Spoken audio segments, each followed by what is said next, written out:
Baby wolves away in a manger. Hi guys, it's Ali Reza. In this video, we're going to be talking about this piece. First, let's go over the basics. Time signature 3/4, which means 3 beats per measure, and bottom number 4 stands for quarter note. So each beat is a quarter note. You may see it in many different shapes and forms, but the total of 3 beats are going to be in each bar. One thing that's very interesting about this piece is that the first one here only has 1 beat in it. If you remember, we talked about this as well. This is called an incomplete measure. First of all, it's not considered as your measure number 1. If I were to tell you to start on measure number 2, or let's say 3, you don't count this one.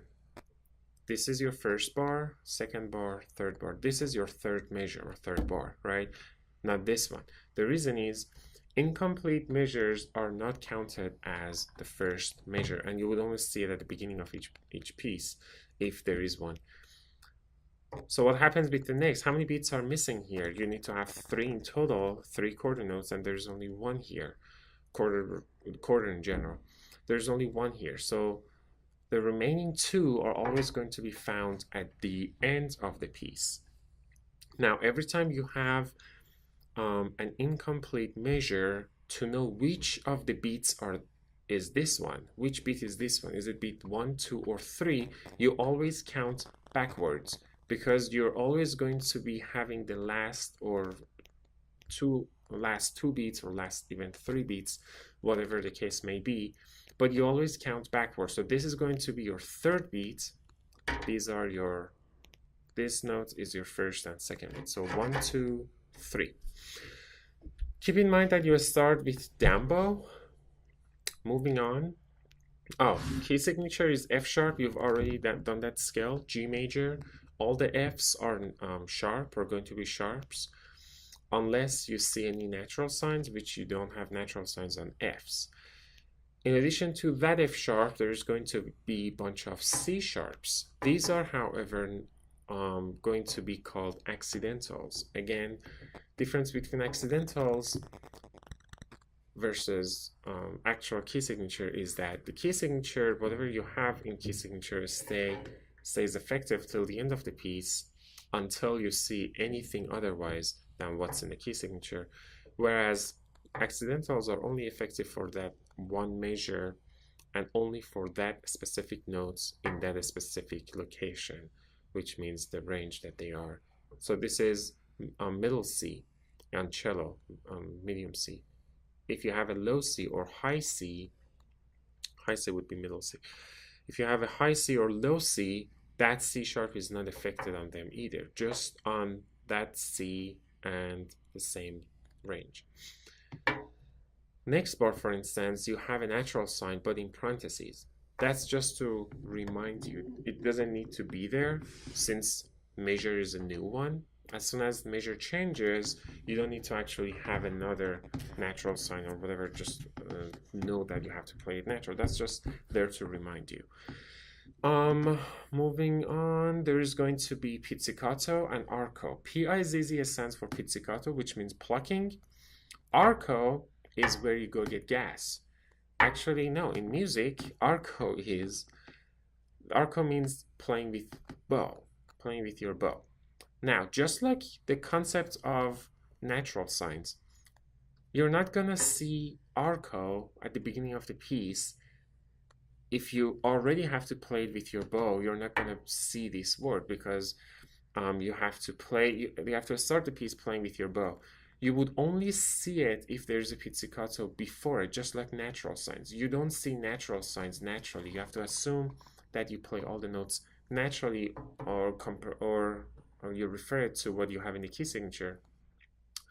The only time that you see natural signs just like that is where there is a sharp or flat, where there's something has changed it before and now it needs to be changed back to natural. In this measure, I put number 3 in parentheses just to remind you that these are the same notes, even though the second one doesn't have a sharp, but you play the second one as C sharp as well, just for the same exact reason that I was explaining up there. If there was 20 more C's right here, all middle C's, you would play all of them as C sharps. You don't need to C sharp for every single one because they stay effective till the end. And there is not much to it. There is a little tiny decrescendo and pianissimos, and that's it. So make sure the speed of the piece, you don't rush or slow down. It's not actually too fast nor too slow. Just moderately like medium speed, right? So 1, 2, 3. Violins are gonna start on the third beat, so don't start when they do. I would count to 3. 1, 2, 3. That would be 1 bar for nothing. The second bar, there are 2 rests, and they start on the third beat, which you have another rest. So 1 bar for nothing. 1, 2, 3. Ready, go. Violins, cello, rest, G, rest. 1, 2, 3. D, C sharp. This is your first C sharp. You already know how to play it. Feel free, by the way, to write down your finger numbers, whatever you need to do. Make sure you do it. So extended fourth for 3 beats, and then the next one is regular 4, right? I didn't want to say low fourth because low fourth would be something different. This is regular 4, but you do have to go lower from where you were. So for C sharp, you are high and white, as you can see. But for the next one, C natural, you go down to blue, CBA back to G. Right, 1, 2, 3, 1, 2, rest, 1, 2, rest, G. The rest is very easy. Again, same thing here. C sharp, C natural, A, G, then D.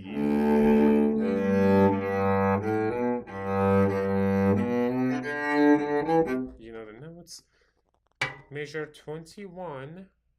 C is natural there. As you can see, I wrote number 2. The first C that you learned was C sharp, which is the third finger on A. But in this case, since there is no C sharp in the key signature, and you don't see a C sharp right there on that bar, so that one is natural.